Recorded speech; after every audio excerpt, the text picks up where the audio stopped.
As Solomon solidified his rule over Israel, the kingdom still bore the marks of his father David's turbulent reign. Among the political survivors was Abiathar, the priest, once a loyal companion of David. But now, in the early days of Solomon's reign, loyalty was being tested.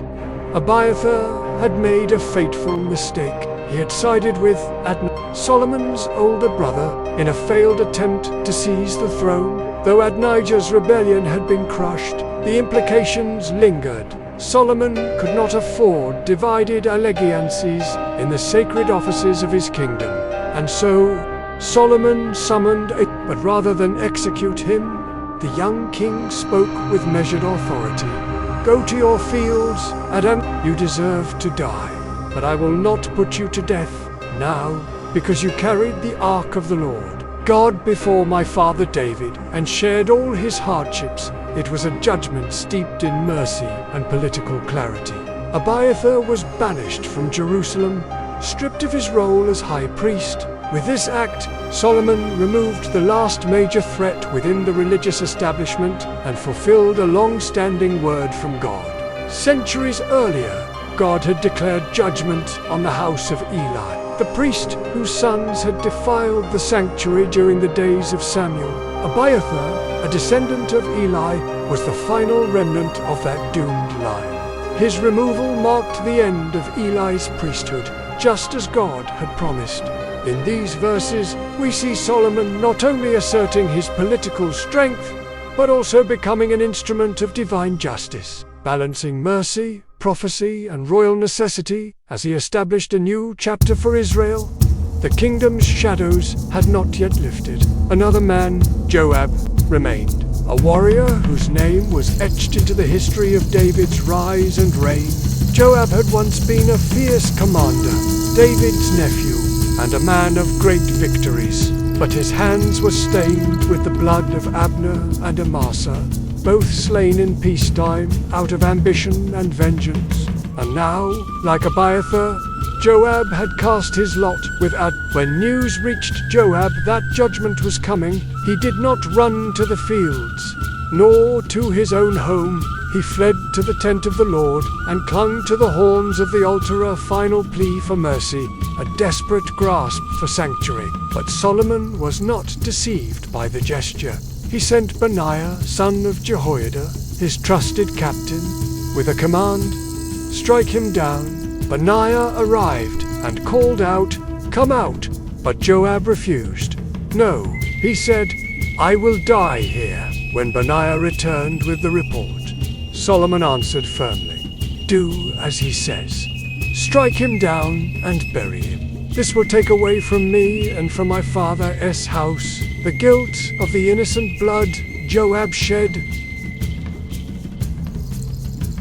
So Benaiah went again to the sacred place. There, in the very shadow of the altar, he struck Joab down. The general who had once led Israel's armies fell, not on the battlefield, but in the sanctuary, condemned not for his victories but for his betrayals. They say that Joab was a giant of a man, a warrior who knew no equal, yet here he was, brought low, not by a rival soldier, but by the justice of a king he had opposed. It was a public spectacle, a warning to any with ambitions of their own. Joab was buried in the wilderness of his own land, far from the city he once helped defend, and with that, the blood guilt was lifted from David's house. Justice had been served. The throne was being cleansed, not just of political threats, but of moral corruption long tolerated. In his place, Solomon appointed Benaiah as commander over the army, a younger, more loyal leader, a man who had proven his steadfastness. As the sun set over Jerusalem, casting long shadows across the land, the people looked towards their new king with hope. They saw in him a just ruler, a man who would bring stability and peace, for they knew that true strength lay not in chariots or charioteers, but in wisdom, justice, and a heart that feared the Lord. The kingdom was in good hands, they believed, as they turned to face the darkness, ready to embrace the dawn of a new day. This is the presenter in the vivid and detailed narrative of 1 Kings, chapter 2, verses 28 to 46. We see the young and astute King Solomon beginning his reign by cleaning up loose ends from his father, King David's reign. One such loose end was a man named Shimei, a Benjamite, who lived in Jerusalem.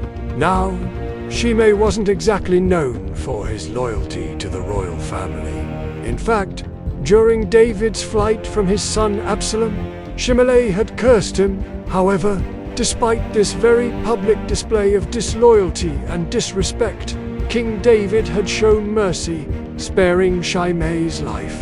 But on his deathbed, David warned Solomon, "Do not consider him innocent, for this rascal swore by the Lord that he will surely die if he crossed the Kedron Valley." Curious about this story and wanting to know more about this man Shimei and why he was such a threat to Solomon's kingdom, I invite you to continue watching. So when Solomon took the throne, one of his first acts was to summon Shimei to appear before him. And he said, "Here you are. Build a house for yourself in Jerusalem and live there. Do not leave the city. If you ever cross the Kidron Valley, you will surely die." And Shimei agreed, saying, "The king's command is fair. Your majesty may rely on me." So Solomon let him go, and Shimei lived in Jerusalem for 3 years. But one day, 2 of Shimei's slaves ran away to Gath, a city about 5 miles from Jerusalem. And being hot-headed or perhaps prideful, Shimei saddled his donkey and went after them. He brought the slaves back with him. But someone told the king what he had done. And when Solomon summoned Shimei, he confronted him, saying, "Didn't you swear an oath to me? And you have broken your oath." Shimei replied, "Your Majesty, I did it without realizing it. It was a moment of impulse. Forgive me." But Solomon remained firm, reminding him that he didn't just break the oath, but his past sins had caught up with him too.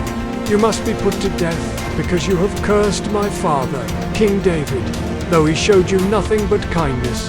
If not, I would have cut off your descendants from Israel as a punishment for your mouth and for cursing my father as King David's back." And so Solomon ordered Benaiah, son of Jehoiada, to execute Shimei, and he was killed. Thus, Solomon began his reign by dealing decisively with threats to his authority and the legacy of his father. He secured his kingdom by tying up loose ends from David's reign. He was indeed a wise and shrewd ruler, wasn't he? What do you admire most about him? Let me know in the comments below. And while you're there, don't forget to subscribe for more videos like this. Thanks for watching. See you next time. Now, before we go, I want to make something perfectly clear. We're not covering every single book of the Bible in this series. There are 66 books in total, and we simply don't have time to cover all of them in depth. However, we're praying that this overview will be a blessing to you. If there's a book that you would like us to study in more detail, please let us know in the comments. Also, if you've been enjoying this series and want to support us in producing more content like this, please consider partnering with us. Thanks for watching. See you next time.